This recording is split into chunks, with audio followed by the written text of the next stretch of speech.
مرگ. ساکت! درد بی درمون بگیری.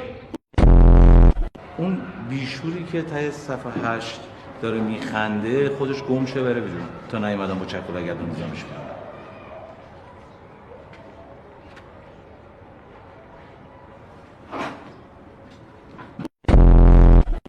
بیاموس!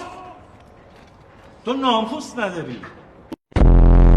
ببینم شما دین و ایمون درست حسابی ندارین، خبر مرگتون آرزو هم ندارین.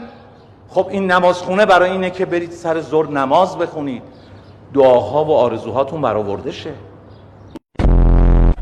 خدایا ازت خواهش میکنم عراقی ها و صدام یزید عزیز هر شب بیان وضعیت قرمز شه، من برم تو پناهگاه دختر همسایه‌ام رو ببینم. الله اکبر. آقا واسه چی میزنی؟ بلند شه دور بزن پس گردنون احمدپور. محکم.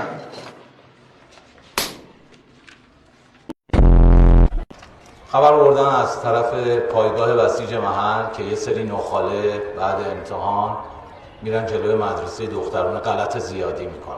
من که آبروداری کردم، گفتم امکان نداره یه همچین چیزی، دانش آموزای ما انقلابی هن، خانواده دارن، خیر سر ننه باباشون، ولی برین دعا کنین یک کدومتون رو جلوی مدرسه نبینم. اون وقت من میتونم